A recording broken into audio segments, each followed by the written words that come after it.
बुद्ध कहते थे, भाग्य और कर्म के बीच एक गहरा संबंध है।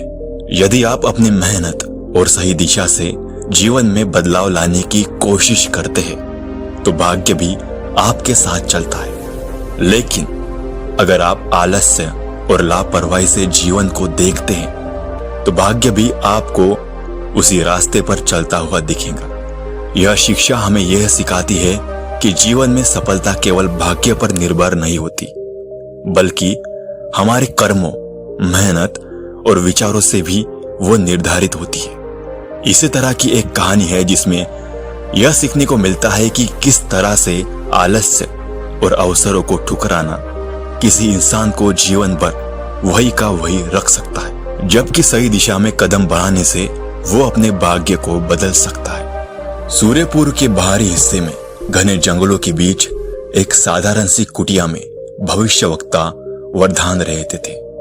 उनका जीवन अत्यंत सरल और तपस्वी था। कहते थे कि वरदान के पास दिव्य दृष्टि है जिससे वो हर किसी का अतीत, वर्तमान और भविष्य जान लेते थे। एक दिन पास के गांव में एक किसान रोता बिलखता हुआ वरदान की कुटिया पर पहुंचता है। किसान ने बताया कि उसकी सारी फसल बर्बाद हो चुकी है और कर्जदाताओं ने उसके घर पर कब्जा करने की धमकी दी है। वरदान ने शांत होकर कहा, तू अगले 3 दिन में पास के जंगल में एक बंजर जमीन देखेगा, वहां खुदाई कर, तेरी किस्मत वही छुपी है। किसान ने वरदान की बात मानी। 3 दिन बाद उसे जंगल में जमीन खोदने पर सोने की मूर्तियां और सिक्के मिले। वो इतना धन पा गया कि उसने न केवल अपना कर्ज चुकाया बल्कि गांव में सबसे बड़ा किसान बन गया। यह चमत्कार सुनते ही वरदान की ख्याति चारों ओर फैल गई। फिर एक व्यापारी आया जो समुद्री तूफान में अपना जहाज और सारा माल खो बैठा था। उसने वरदान से अपनी समस्या बताई। वरदान ने उसकी हथेली देखकर कहा, तुझे अपनी संपत्ति समुद्र में ही वापस मिलेगी, 3 दिन तक प्रतीक्षा कर। व्यापारी ने यह बात मानी। तीसरे दिन एक मछुआरे ने उसकी खोई हुई संपत्ति समुद्र के किनारे लाकर उसे लौटा दी। उधर सूर्यपुर का राजा राघवेंद्र सिंह बहुत ही पराक्रमी एवं शक्तिशाली था। उसका राज्य भी धन धान्य से पूर्ण था। राजा की ख्याति दूर दूर तक फैली थी। एक बार सूर्यपुर में वही ज्योतिष पधारे। उनके बारे में विख्यात था कि वो बहुत ही पहुंचे हुए ज्योतिष और किसी के भी भविष्य के बारे में सही सही बता सकते हैं। वो नगर के बाहर एक छोटी कुटिया में ठहरे थे। उनकी इच्छा हुई कि वो भी राजा के दर्शन करें। उन्होंने राजा से मिलने की इच्छा व्यक्त की और राजा से मिलने की अनुमति उन्हें सहर्ष मिल गई। राज दरबार में राजा ने उनका हार्दिक स्वागत किया। चलते समय राजा ने ज्योतिषी को कुछ हीरे जवाहरात देकर विदा करना चाहा, परंतु ज्योतिषी ने यह कहकर मना कर दिया कि वो सिर्फ अपने भाग्य का खाते हैं। राजा की दी हुई दौलत से वह अमीर नहीं बन सकते।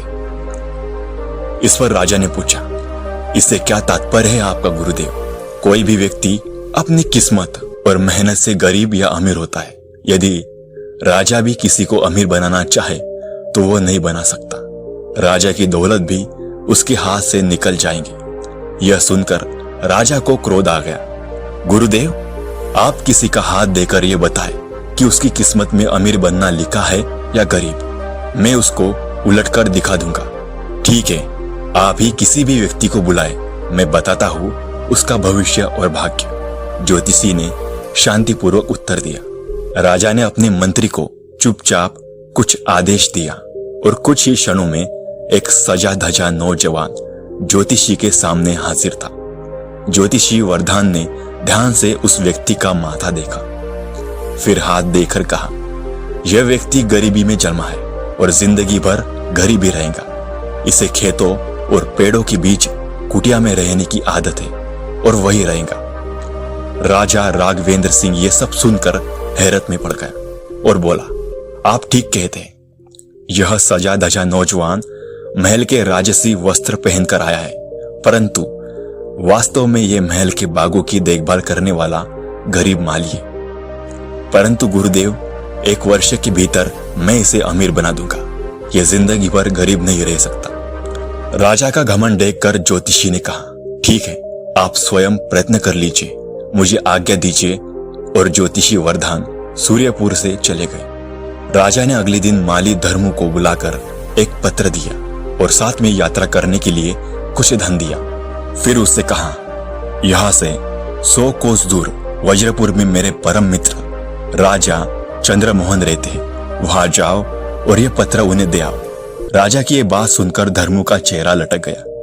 वह पत्र लेकर अपनी कुटिया में आ गया और सोचने लगा, यहाँ तो पेड़ों की थोड़ी बहुत देखभाल करके दिन भर आराम करता हूँ, अब इतनी गर्मी में इतना दूर जाना पड़ेगा। परंतु राजा की आज्ञा थी, इसीलिए अगले दिन सुबह तड़के वो सूर्यपुर से पत्र लेकर निकल गया। 2 गांव पार करते करते वो बहुत थक चुका था और धूप चढ़ने लगी थी। इस कारण उसे भूख और प्यास भी जोर की लगी थी। वह उस गांव में बाजार से भोजन लेकर एक पेड़ के नीचे खाने बैठ गया। अभी आधा भोजन ही कर पाया था कि उसका एक अन्य मित्र जो खेती ही करता था वो मिल गया। धर्मु ने अपनी परेशानी अपने मित्र करण को बताई। यह सुनकर करण हंसने लगा और बोला, इसमें परेशानी की क्या बात है, राजा के काम से जाओगे, खूब आओ भगत होंगी, तुम्हारी जगह मैं होता तो खुशी खुशी जाता।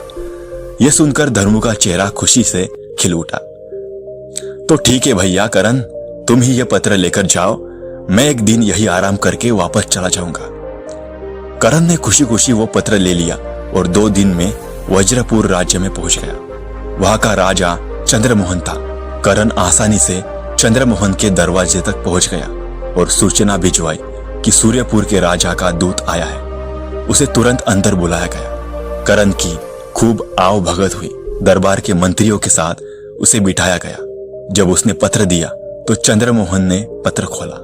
पत्र में लिखा था, प्रिय मित्र, ये बहुत योग्य एवं मेहनती व्यक्ति है। इसे अपने राज्य में इसकी इच्छा अनुसार 400 एकड़ जमीन दे दो और उसका मालिक बना दो।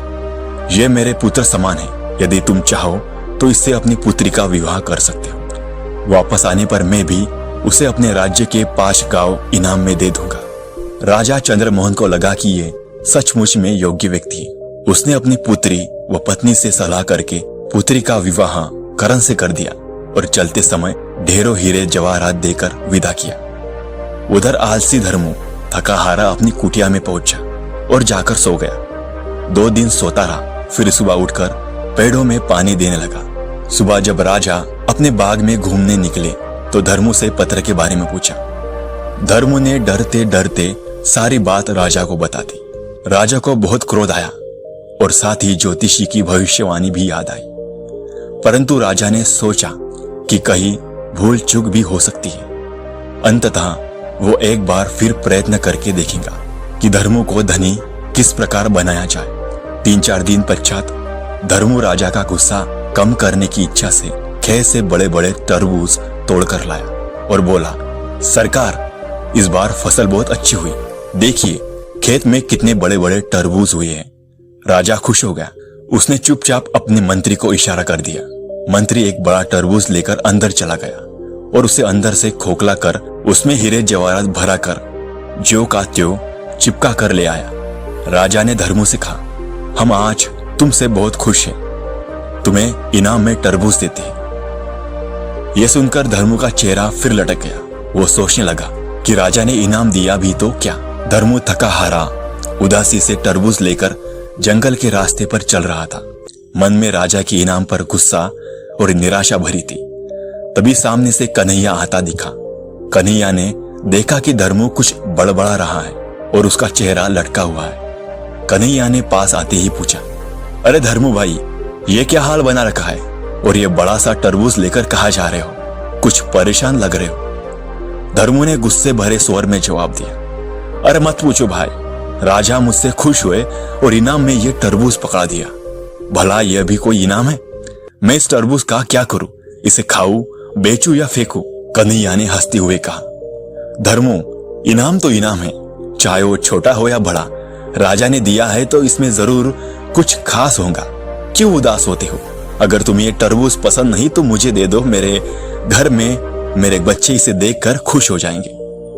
धर्मु ने उसकी बात को हल्के में लिया और जुझलाते हुए बोला, ले भाई, तुझे ही चाहिए तो रख ले, मुझे इस तरबूज का कोई काम नहीं।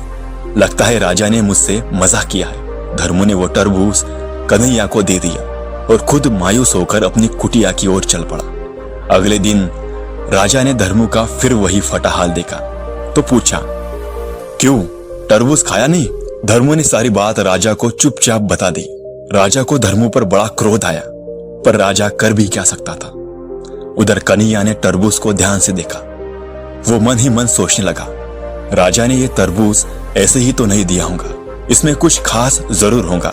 धर्मू हमेशा अपनी किस्मत को कोसता है, लेकिन मैं इसे देखकर खुश हूँ। चलो इसे घर ले जाकर देखता हूँ। कन्हैया तरबूज लेकर घर पहुंचा। जैसे ही उसने तरबूज काटा, उसकी आंखें आश्चर्य से फटी रह गई। तरबूज के अंदर से चमचमाते हीरे जवाहरात निकले। अगले दिन धर्मू ने कन्हैया को राजसी वस्त्रों में एक रथ में जाती हुई देखा। उसे अपनी आंखों पर विश्वास नहीं हुआ।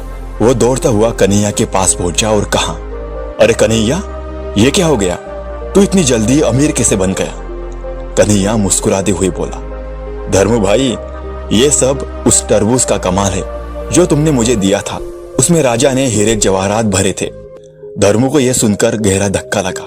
वो पछताते हुए बोला, ओह, मैं कितना मूर्ख हूं। मैंने बिना सोचे समझे तरबूज तुम्हें दे दिया। मेरी किस्मत तो मेरे ही हाथ में थी, पर मैंने उसे खुद ही फेंक दिया। कन्हैया ने धर्मू को समझाते हुए कहा, भाई, यह सब तुम्हारी सोच और रवैये का नतीजा है। राजा ने तुम्हें मौका दिया था, लेकिन तुमने उसे हल्के में ले लिया। किस्मत दरवाजे तक आती है, पर उसे अंदर लाने का काम इंसान को खुद करना पड़ता है। धर्मू सिर झुकाकर चुपचाप खड़ा रहा। वो समझ गया था कि उसके आलस्य और लापरवाही ने उसकी जिंदगी के बड़े मौके को खो दिया। तभी उसने देखा कि किसी राजा की बारात वहां से जा रही थी। उसने पास जाकर पता किया तो पता लगा कि कोई राजा अपनी दुल्हन को ब्याह कर ला रहा था। जब उसने राजा का चेहरा देखा तो उसके हाथों के तोते उड़ गए। उसने देखा राज सवारी पर उसका दोस्त करण बैठा था।